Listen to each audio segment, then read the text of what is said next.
تبارك الذي نزل الفرقان على عبده ليكون للعالمين نذيرا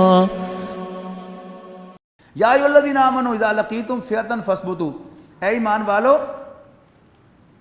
جب تمہارا مقابلہ ہو کسی گروہ سے تو ثابت قدم رہنا، واذکروا اللہ کثیرا لعلکم تفلحون، اور اللہ تعالیٰ کو بہت زیادہ یاد کرتے رہنا تاکہ تم فلاح پاؤ، واطیعوا اللہ ورسولہ، اور اللہ اور اس کے رسول کی اطاعت کرو، ولا تنازعوا، اور تنازع کھڑا نہ کرو۔ یعنی دین کا جو ہمیں اللہ اور اس کے رسول نے طریقہ بتایا ہے اجتماعیت کا، وہ کیا ہے؟ جب مشورہ مانگا جائے تو اپنی دیانتدارانہ رائے خوب ٹھوک کر دو، لیکن جب فیصلہ ہو جائے، امیر فیصلے کا اعلان کر دے تو اس فیصلے کے خلاف ایک حرف بھی نہ بولو، اور فیصلے سے پہلے بھی امیر کو کھینچو نہ اپنی طرف کہ جو میں کہہ رہا ہوں آپ اس کے مطابق فیصلہ کریں۔ اب واطیعوا اللہ ورسولہ، اور اللہ اس کے رسول کا کہنا مانو، ولا تنازعوا، اور کھینچ تان نہ کرو، فتفشلوا، ورنہ ڈھیلے پڑ جاؤ گے۔ یعنی جب آپ کے دشمن کو پتہ چل جائے گا کہ یہ اپنے کمانڈر کی بات نہیں مانتے، اس سے بحث ہی کرتے رہتے ہیں، تو وہ تھوڑا سا شوشہ آپ کے اندر چھڑوا دے گا اور آپ کو بحث میں لگا دے گا اور ون اوور کر کے چلا جائے گا، ٹھیک ہے؟ تو کیا ہوگا؟ تم ڈھیلے پڑ جاؤ گے۔ جبکہ آرمی کا اصول کیا ہے؟ there's not to reason why, there's but to do and die۔ ان کا طریقہ کار اپنے کمانڈر سے یہ پوچھنا نہیں ہے کہ ایسا کیوں کرنا ہے، ان کا کام کیا ہے کہ وہ حکم سنتے ہیں اور مانتے ہیں اور مر جاتے ہیں، اس میں کوئی پس و پیش نہیں کرتے۔ تو ولا تنازعوا، کھینچ تان نہ کرو، ورنہ فتفشلوا، تم ڈھیلے پڑ جاؤ گے، وتذهب ريحكم، اور تمہارا امپریشن خراب ہو جائے گا، تمہاری ہوا اکھڑ جائے گی دشمن کی نظر میں۔ واصبروا، اور صبر کرو۔ یہاں جو صبر ہے یہ کس معنی میں ہے؟ کمانڈر کی اطاعت میں صبر کرو۔ اللہ تعالیٰ نے ہر وہ انسان جس کو اللہ تعالیٰ نے سمجھ بوجھ دی ہے اور وہ رائے دیتا ہے، بڑی دیانتداری سے رائے دیتا ہے، وہ سمجھتا ہے کہ میں آسمان سے تاڑا توڑ کے لے آیا ہوں، لیکن اطاعت کس چیز کا نام ہے؟ کہ انسان اپنی رائے کو نیچے کر لے اور امیر کی بات کو اونچا کر دے۔ ہمارے دین نے ہمیں یہی سکھایا ہے۔ جب ہم کسی امام کے پیچھے نیت باندھ لیتے ہیں اور امام غلطی کرتا ہے، کبھی غور کیا آپ نے اس بات؟ فرض کیجئے 4 رکعتوں کی نماز تھی اور دوسری رکعت میں بیٹھنا تھا اتحیات کے لیے، امام بھول گیا اور وہ سیدھا کھڑا ہو جاتا ہے۔ وہ تو بھول گیا، آپ کو تو یاد ہے نا کہ رسول اللہ صلی اللہ علیہ وسلم کا پرسکرائب طریقہ کیا ہے نماز کا؟ کیا دین آپ کو اجازت دیتا ہے کہ آپ جلدی سے اتحیات پڑھ کے کھڑے ہو جائیں؟ نو۔ آپ امام کے ساتھ غلطی کریں اور پھر امام کے ساتھ ہی اس کی اصلاح کریں، سجدہ سہو کریں یا نماز دہرائیں، آپ کو الاؤ نہیں کرتا دین کہ آپ اپنی نماز ٹھیک کر لیں۔ تو اسی پیٹرن کو دین کی اجتماعی جدوجہد میں فالو کرنا ہے۔ یعنی لیٹ اس ایزیوم، فرض کیجئے کہ امیر نے، کمانڈر نے غلط فیصلہ کر دیا ہے، لیکن یقین بھی ہونے کے باوجود کہ فیصلہ غلط ہے، ہمیں امیر کی اطاعت سے نکلنے کی اجازت نہیں ہے۔ ایک ہی پروویژن دی ہے رسول اللہ صلی اللہ علیہ وسلم نے، الا ان تروا کفرا بواحا عندکم فیہ من اللہ برہان، سوائے اس کے کہ تم کھلا کفر دیکھو جس کے لیے تمہارے پاس اللہ تعالیٰ کی طرف سے دلیل ہو۔ تو وصبرو، اور صبر کرو، یعنی امیر کی اطاعت پر صبر کرنا، اپنی جذبات کو روکنا۔ ان اللہ مع الصابرین، بے شک اللہ تعالیٰ صبر کرنے والوں کے ساتھ ہے۔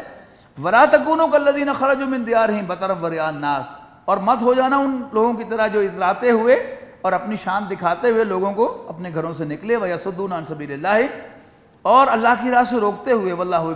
بما یعملون محیط، اور جو کچھ بھی یہ کرتے ہیں اللہ تعالیٰ اس کا احاطہ کیے ہوئے ہے۔ وَإِذْ زَيَّنَ لَهُمُ الشَّيْطَانُ أَعْمَالَهُمْ، اور یاد کرو اس وقت کو جب شیطان ان کے کاموں کو بڑا فیئر سیمنگ دکھا رہا، ان کو بڑے اچھے کر کے دکھا رہا تھا، بڑا ویل ڈن، خوب کر رہے ہو، اچھا کر رہے ہو۔ وَقَالَ، اور ان سے کہہ رہا تھا، لَا غَالِبَ لَكُمُ الْيَوْمَ مِنَ النَّاسِ إِنِّي جَارٌ لَكُمْ، کہ انسانوں میں سے ہر کوئی تم پر غالب نہیں آ سکے گا اس لیے کہ میں تمہارے ساتھ ہوں، میں تمہارا حمایتی ہوں۔ فَلَمَّا تَرَأَتِ الْفِئَتَانِ، لیکن جب آمنا سامنا ہوا دونوں گروہوں کا، نَكَصَ عَلَىٰ عَقِبَيْهِ، تو الٹے پاؤں لوٹ گیا اور کہنے لگا، انی بریء منکم، میرا تم سے کوئی تعلق نہیں، انی ارا ما ترون، میں وہ دیکھ رہا ہوں جو تم نہیں دیکھ رہے۔ اب فرشتے اترتے ہوئے کافروں کو تو نظر نہیں آ رہے تھے، ایون مسلمانوں کو بھی نظر نہیں آ رہے تھے، لیکن شیطان صاحب تو خوب دیکھ رہے تھے، لہٰذا وہ وہاں سے بھاگ گیا دم دبا کے کہ میرا تم سے کوئی تعلق نہیں ہے، میں وہ دیکھ رہا ہوں جو تم نہیں دیکھ رہے۔ اور ساتھ ہی کہا انی اخاف اللہ، میں تو اللہ سے ڈرتا ہوں، واللہ شدید العقاب، اللہ تعالیٰ سزا کا بڑا سخت ہے۔ اذ یقول المنافقون والذین فی قلوبہم مرض غر ہؤلاء دینہم، جب کہہ رہے تھے منافق اور وہ لوگ جن کے دلوں میں روگ ہے، بیماری ہے، کہ دھوکے میں ڈال دیا ہے ان مسلمانوں کو ان کے دین نے، ومن یتوکل علی اللہ، اور جو کوئی اللہ تعالیٰ پر بھروسہ کرے، فإن اللہ عزیز حکیم، تو اللہ تعالیٰ مائٹی ہے، بالادست ہے، حکمت والا ہے۔ وَلَوْ تَرَىٰ إِذْ يَتَوَفَّى الَّذِينَ كَفَرُوا الْمَلَائِكَةُ، کاش کہ تم دیکھتے اس حالت کو جب روحیں قبض کر رہے تھے کافروں کی فرشتے، یضربون وجوہہم وادبارہم، ان کے منہوں اور ان کی پیٹھوں کو مارتے ہوئے، اور کہہ رہے تھے وذوقوا عذاب الحریق، اور کہے جاتے تھے کہ چکھو جلنے کے عذاب کا مزہ، ذالک بما قدمت ایدیکم وان اللہ لیس بظلام للعبید، یہ وہ ہے جو تم نے اپنے ہاتھوں آگے بھیجا تھا، اور اللہ تعالیٰ کسی پر بندوں پر ظلم کرنے والا نہیں ہے۔ کداب آل فرعون والذین من قبلہم، اسی ضابطے کے مطابق کہ جو آل فرعون ان کے لوگوں پر لاگو ہوا جو ان سے پہلے گزر چکے ہیں، کفروا بآیات اللہ، انہوں نے اللہ کی نشانیوں کا انکار کیا، فأخذہم اللہ بذنوبہم، تو اللہ تعالیٰ نے ان کے گناہوں کی وجہ سے ان کو پکڑ لیا۔ ان اللہ قوی شدید العقاب، بے شک اللہ تعالیٰ قوی اور سزا کا سخت ہے۔ ذالک بأن اللہ لم یکن مغیرا نعمتا انعمہا علی قوم، یہ جو کچھ ہوا اس بنا پر ہوا کہ اللہ ہرگز نہیں ہے بدلنے والا کسی نعمت کو جو اس نے کسی قوم پر کی ہو، حتی یغیروا ما بانفسہم، جب تک وہ خود اپنے آپ کو نہ بدل لیں، وان اللہ سمیع علیم، اور اللہ تعالیٰ سننے والا جاننے والا ہے۔ کداب آل فرعون والذین من قبلہم، اسی ضابطے کے مطابق جو آل فرعون ان سے پہلوں پر لاگو ہوا تھا، کذبوا بآیات ربہم، انہوں نے اپنے رب کی آیات کا انکار کیا، جھٹلایا، فاہلکناہم، پھر ہم نے ان کو ہلاک کر دیا، بذنوبہم، ان کے گناہوں کی وجہ سے، واغرقنا آل فرعون، اور ہم نے غرق کر دیا آل فرعون کو، وکل کانوا ظالمین، اور یہ سب کے سب ظالم تھے۔ ان شر الدواب عند اللہ الذین کفروا، بے شک زمین پر چلنے والی بدترین مخلوق اللہ کے نزدیک کافروں کی ہے، فہم لا یؤمنون، پس یہ ایمان نہیں لائیں گے، الذین عاہدت منہم ثم ینقضون عہدہم فی کل مرۃ وہم لا یتقون، خصوصاً وہ لوگ کہ معاہدہ کیا تھا تم نے ان سے، پھر توڑ رہے ہیں وہ اپنے عہد کو، یہ یہودی جو پاس تھے، فی کل مرۃ، ہر مرتبہ ہر موقع پر، وہم لا یتقون، اور وہ اللہ تعالیٰ سے نہیں ڈرتے، فإما تثقفن فی الحرب، اور اگر قابو پالو تم ان کو لڑائی میں، فشرد بہم، تو انہیں سخت سزا دے کر حواس باختہ کر دو تم، من خلفہم، تاکہ لعلہم یذکرون، ان کے پچھلے جو ہیں بعد میں آنے والے ان کو بھی تاکہ کان ہو جائیں، تاکہ وہ شاید عبرت پکڑ لیں۔ وَإِمَّا تَخَافَنَّ مِن قَوْمٍ خِيَانَةً، اور اگر تمہیں کسی گروہ سے خیانت کا اندیشہ ہو تو معاہدے کو فَانبِذْ إِلَيْهِمْ عَلَىٰ سَوَاءٍ، تو معاہدہ ان کے منہ پر دے مارنا، ان اللہ لا يحب الخائنین، بے شک اللہ تعالیٰ خیانت کرنے والوں کو پسند نہیں فرماتا۔ وَلَا يَحْسَبَنَّ الَّذِينَ سَبَقُوا، اور مت سمجھے وہ لوگ کہ جو بازی لے گئے ہیں وقتی طور پر، انہم لا یعجزون، کہ یقیناً وہ ہمیں ہرا نہیں سکیں گے، وَأَعِدُّوا لَهُم مَّا اسْتَطَعْتُمْ، اور ان کے لیے خوب تیاری کرنا مقابلہ کرنے کے لیے، من قوت، زیادہ سے زیادہ طاقت فراہم کر کے، من رباط الخیل، کہ تیار ہوں بندھے ہوئے گھوڑے، ترہبون بہ عدو اللہ وعدوکم، کہ جس کے ذریعے سے تم ڈراؤ اللہ کے دشمنوں کو اور اپنے دشمنوں کو، وآخرین من دونہم، اور ان کے علاوہ اوروں کو بھی جو بھی سامنے نہیں آئے، لا تعلمونہم، تم انہیں نہیں جانتے، اللہ یعلمہم، اللہ تعالیٰ انہیں جانتا ہے، وما تنفقوا من شیء، اور جو کچھ بھی تم خرچ کرتے ہو، فی سبیل اللہ، اللہ کے راستے میں، یوفی الیکم، وہ تمہیں پورا پورا لوٹایا جائے گا، وانتم لا تظلمون، اور تمہاری حق تلفی نہیں کی جائے گی۔ وَإِن جَنَحُوا لِلسَّلْمِ، اور اگر وہ جھکیں صلح کی طرف جنگ میں، فَجْنَا لَهَا، تو تم بھی ان کی طرف جھک جاؤ، وَتَوَکَّلْ عَلَى اللَّهِ، اور اللہ پر بھروسہ کرنا، إِنَّهُ هُوَ السَّمِيعُ الْعَلِيمُ، یقینا اللہ تعالیٰ ہی سب کچھ جاننے والا، سب کچھ سننے والا، جاننے والا ہے۔ مطلب کیا ہے کہ ہمیشہ اندیشہ ہوتا ہے کہ صلح کر کے، عام ہم دیکھتے ہیں کہ یعنی انڈیویجول لیول پر اور چھوٹے درجے پر بھی ہوتا ہے کہ دو گروہ آپس میں جھگڑ رہے ہیں اور وہاں صلح کی پیشکش کی، آؤ بیٹھ کے گل بات کریے، اور وہیں پر جو ہے وہ ایک دم کوئی گرمی سردی ہوتی ہے اور قتل کر دیا جاتا ہے، تو یہ اندیشہ تو رہتا ہے۔ لیکن اللہ تعالیٰ کیا کہ اللہ تعالیٰ پر بھروسہ کرو، جب اللہ تعالیٰ کی مدد تمہارے شامل حال ہوگی تو پھر کوئی نقصان نہیں ہوگا۔ وہیں یرید ان یخدعوک، اور اگر وہ ارادہ رکھتے ہوں تو تمہیں دھوکہ دینے کا، فإن حسبک اللہ، تو اللہ تعالیٰ تمہارے ساتھ ہے، تمہارے لیے کافی ہے، هو الذی ایدک بنصرہ بالمؤمنین، اور وہی تو ہے وہ کہ جس نے مدد کی تھی تمہاری اپنی نصرت سے اور مومنوں کی بھی، وَأَلَّفَ بَيْنَ قُلُوبِهِمْ، اور جوڑ دیا تھا ان کے دلوں کو ایک دوسرے کے ساتھ، لَوْ أَنفَقْتَ مَا فِي الْأَرْضِ جَمِيعًا مَا أَلَّفْتَ بَيْنَ قُلُوبِهِمْ، اور اگر تم زمین بھر دولت بھی خرچ کرتے تو وہ ان کو تم آپس میں نہیں جوڑ سکتے تھے ان کے دلوں کو، وَلَٰكِنَّ اللَّهَ أَلَّفَ بَيْنَهُمْ، لیکن اللہ تعالیٰ نے ان کے درمیان الفت پیدا فرمائی، انہ عزیز حکیم، بے شک وہ بالادست حکمت والا ہے۔ یا ایھا النبی حسبک اللہ، اے نبی اللہ تعالیٰ آپ کے لیے کافی ہے، ومن اتبعک من المؤمنین، اور ان کے لیے بھی جو آپ کا اتباع کرے مومنوں میں سے، یا ایھا النبی حرض المؤمنین علی القتال، اے نبی صلی اللہ علیہ وسلم مومنوں کو قتال پر ابھارتے رہو، اللہ کے راستے میں لڑنے پر، ان یکم منکم 20 صابرون یغلبوا 200،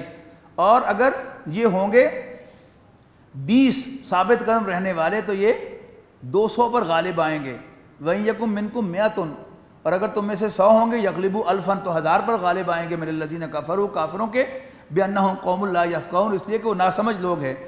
الآن، یہ بعد میں آیت نازل ہوئی آیت، الآن خفف اللہ عنکم، اللہ تعالیٰ نے تمہارا بوجھ ہلکا کر دیا، یعنی پہلے کیا تھا کہ 1 اور 10 کی نسبت بھی ہو، تمہارے دشمن 10 گنا ہو پھر بھی حکم کیا تھا کہ تم ان پہ حملہ آور ہو اور ان سے لڑو، لیکن اب کیا ہے، کچھ کمزوری آ گئی ہے، اللہ تعالیٰ نے تم پر بوجھ ہلکا کر دیا۔ الآن خفف اللہ عنکم وعلم ان فیکم ضعفا، اس لیے کہ اللہ تعالیٰ کو معلوم ہے کہ اب تم میں ایمان کی وہ طاقت نہیں رہی، فَإِن مِّنكُم مِّائَةٌ صَابِرَةٌ يَغْلِبُوا 200، اب اگر تم میں 100 ہوں گے صبر کرنے والے تو وہ 200 پر غالب آئیں گے، وَيَكُن مِّنكُم 1000 يَغْلِبُوا 2000 بِإِذْنِ اللَّهِ، تو اللہ کے حکم سے اگر 1000 ہوں گے تو 2000 پر غالب آئیں گے، وَاللَّهُ مَعَ الصَّابِرِينَ، اللہ تعالیٰ ثابت قدم رہنے والوں کے ساتھ ہے۔ مَا كَانَ لِنَبِيٍّ أَن يَكُونَ لَهُ أَسْرَىٰ حَتَّىٰ يُثْخِنَ فِي الْأَرْضِ، اب غزوہ بدر میں ایک اور خاص واقعہ کیا ہوا کہ مال غنیمت پہلی دفعہ آیا تو اس کا قانون بیان کر دیا، 70 قیدی آئے تو نبی اکرم صلی اللہ علیہ وسلم نے حسب معمول مشورہ فرمایا، اور اس مشورے میں کیا ہوا، حضرت ابوبکر اور حضرت عمر کی رائے جو ہے وہ علیحدہ ہو گئی۔ حضرت ابوبکر نے فرمایا کہ یہ ہمارے ہی لوگ ہیں، لہذا ان کے ساتھ ہمیں نرم ہی معاملہ کرنا چاہیے، لہذا ان سے کچھ تھوڑا بہت تاوان لے کر انہیں چھوڑ دیا جائے، ان میں سے جو پڑھے لکھے ہیں ان سے بچے پڑھوا لیے جائیں، تعلیم کی خدمت لے لی جائے اور چھوڑ دیا جائے۔ حضرت عمر رضی اللہ تعالیٰ عنہ نے بڑی سخت رائے دی، انہیں اللہ کے رسول صلی اللہ علیہ وسلم سے خطاب کرتے ہوئے کہا کہ اللہ کے رسول یہ سب ہمارے ہی رشتہ دار ہیں، لیکن ہماری جنگ صرف اللہ کے لیے ہوئی ہے، لہذا یہ ثابت کرنے کے لیے کہ چونکہ یہ کافر ہیں لہذا ان سے ہمارا کوئی تعلق نہیں، ہم میں سے ہر شخص اپنے قریب ترین رشتہ دار کو اپنے ہاتھ سے قتل کرے، اور نام لے کر کہا آپ اپنے چچا عباس کو قتل کریں، ابوبکر اپنے فلانے رشتہ دار کو قتل کرے، میں اپنے فلانے قتل کو قتل کروں، وہ فلانے کو قتل کرے، تاکہ ثابت ہو جائے کہ اگرچہ ہم قریبی رشتہ دار تھے لیکن اب ہماری ان سے کوئی رشتہ داری نہیں ہے، اس لیے کہ یہ اللہ کے دشمن ہے تو یہ ہمارے بھی دشمن ہیں۔ اب رسول اللہ صلی اللہ علیہ وسلم خود کیونکہ نرم مزاج تھے، لہذا نبی اکرم صلی اللہ علیہ وسلم نے حضرت ابوبکر کی رائے پر عمل کیا، لیکن مولانا شبلی نعمانی رحمۃ اللہ علیہ نے حضرت عمر پر جو کتاب لکھی ہے الفاروق، اس میں انہوں نے گنے ہیں 18 مقامات کہ جن میں حضرت عمر رضی اللہ تعالیٰ عنہ کی رائے پہلے سامنے آئی اور اللہ تعالیٰ کا حکم بعد میں سامنے آیا، یعنی اور آپ بہت سے جمعے کے خطبے میں سنتے ہوں گے کہ خطیب حضرات کہتے ہیں حضرت عمر کے بارے میں، الذی وافق رائہ بالوحی والکتاب، وہ کہ جس کی رائے نے موافقت اختیار کی وحی اور کتاب کے ساتھ، یہ ہے حضرت عمر رضی اللہ تعالیٰ۔ اب اللہ تعالیٰ کی طرف سے کیا ورڈکٹ آ رہا ہے وہ بھی سن لیجئے۔ اب چونکہ فیصلہ حضور کے ہاتھ میں دیا گیا تھا، جرم کسی کا نہیں، لیکن اللہ تعالیٰ نے وہ جو آغاز میں نے کہا تھا نا وقفے کے بعد، اللہ تعالیٰ کی ایک ڈائریکشن ہے، اللہ تعالیٰ نے اپنی ڈائریکشن واضح کی ہے، جرم کوئی نہیں، اللہ کے رسول صلی اللہ علیہ وسلم کو اجازت دی تھی اور آپ نے اپنا وہ اختیار جو اللہ نے دیا تھا اس کو استعمال کیا، لہذا مجرم کوئی نہیں، لیکن اللہ تعالیٰ کیا پسند کرتا وہ آ گیا۔ ما کان للنبی ان یکون لہ اسریٰ، کسی نبی کو زیبا نہیں ہے، اس کے شایان شان نہیں ہے کہ اس کے ہاتھ قیدی لگیں اور وہ انہیں چھوڑ دے حتیٰ یسخن فی الارض، زمین کو رنگین کیے بغیر، تریدون عرض الدنیا، مسلمانوں کیا تم دنیا کے طالب ہو گئے تھے، واللہ یرید الآخرہ، جبکہ اللہ تعالیٰ تو تمہارے لیے آخرت کو پسند کرتا ہے، واللہ عزیز حکیم، اللہ تعالیٰ بالادست حکمت والا ہے۔ اب اس میں بھی حکمت تھی اللہ تعالیٰ کی، اللہ تعالیٰ ورنہ اس کو پتہ نہیں تھا کہ کیا فیصلہ ہوگا، پہلے نہیں کہا تھا، خود اللہ تعالیٰ پہلے ہی آیت نازل کر دیتا تو پھر کوئی مسئلہ ہی نہ رہتا۔ اللہ تعالیٰ کے ہر کام میں حکمت ہے، غلطی سے کچھ نہیں ہوتا اس سے کہ اوہ اس کو پتہ نہیں تھا پہلے حکم جاری کر دیتا، نتھنگ لائک دیٹ۔ ہر کا معاملہ اللہ تعالیٰ کے ہاں پہلے سے طے شدہ ہے، اور اللہ تعالیٰ کے اس فیصلے سے نہ کوئی ملی میٹر بھر یا اس سے بھی فریکشن بھر ادھر ہو سکتا ہے اور نہ ادھر ہو سکتا ہے۔ لولا کتاب من اللہ سبقہ، اور اگر اللہ تعالیٰ کی طرف سے ایک حکم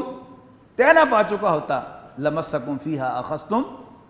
عذاب عظیم، تو پھر جو تم نے کافروں سے تاوان لیا تھا اس کے اگینسٹ تمہیں سخت بڑے عذاب سے پالا پڑتا۔ فَكُلُوا مِمَّا غَنِمْتُمْ حَلَالًا طَيِّبًا، تو اب کھاؤ اس میں سے جو مال غنیمت تمہیں ملا ہے حلال اور پاک سمجھ کر، وَاتَّقُوا اللَّهَ، اور اللہ سے ڈرتے رہنا، إِنَّ اللَّهَ غَفُورٌ رَحِيمٌ، بے شک اللہ تعالیٰ بخشنے والا رحم فرمانے والا ہے۔ یا ایھا النبی، اے نبی صلی اللہ علیہ وسلم، کل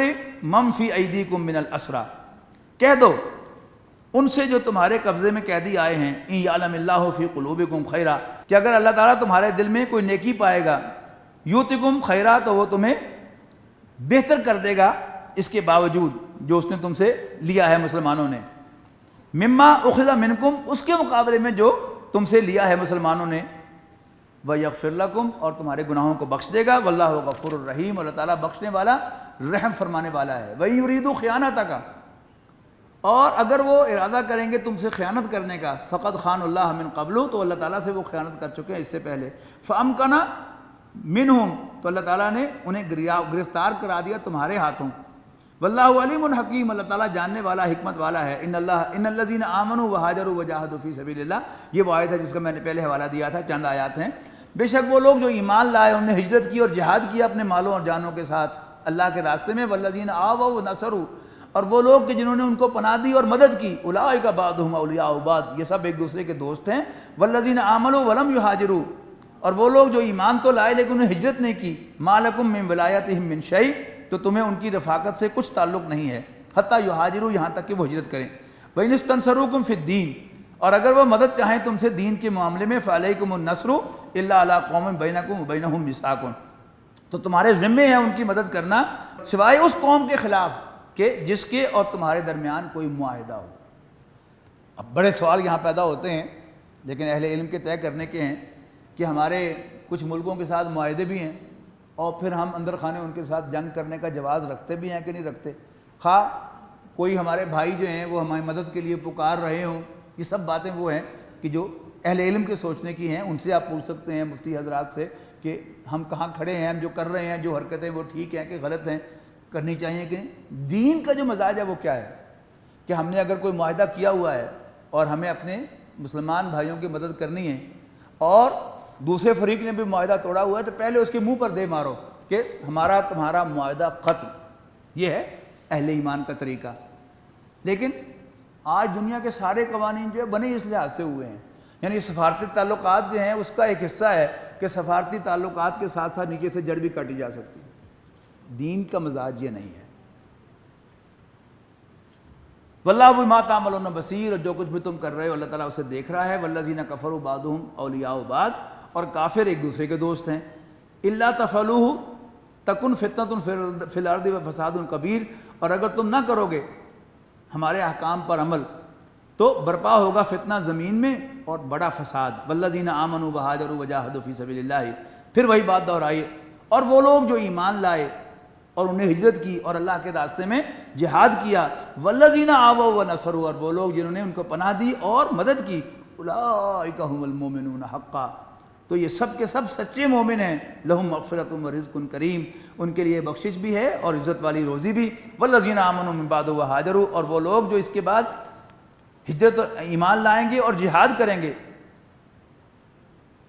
معکم تمہارے ساتھ مل کر، فاولئک منکم، تو وہ بھی تمہارے ساتھی بن جائیں گے، تم میں شامل ہو جائیں گے۔ واولو الارحام بعضهم اولی ببعض،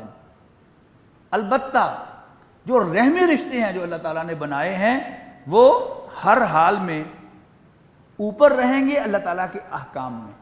اب یہ جو مہاجرین اور انصار کے درمیان رسول اللہ صلی اللہ علیہ وسلم نے جو بھائی چارہ بنایا تھا یا اور کوئی دوستی کا تعلق قائم ہوتا ہے، لیکن جب وراثت تقسیم ہونے کا معاملہ آئے گا، قانون وراثت آ جانے کے بعد، تو اس میں بھائی بھائی رہے گا اور جو معاہد ہے جس کے ساتھ معاہدہ ہوا ہے وہ بھائی کا قائم مقام نہیں بن سکتا. وہ شریعت جو ہے وہ فائق رہے گی, اللہ تعالیٰ کے احکام جو ہیں وہ فائق رہیں گے. ان اللہ بکل شیء علیم, بے شک اللہ تعالیٰ ہر چیز کا علم رکھنے والا ہے. بارک اللہ لی ولکم فی القرآن العظیم ونفعنی وإیاکم بالآیات والذکر الحکیم. ذرا تشریف رکھیے. الذین آمنوا وتطمئن قلوبهم بذکر اللہ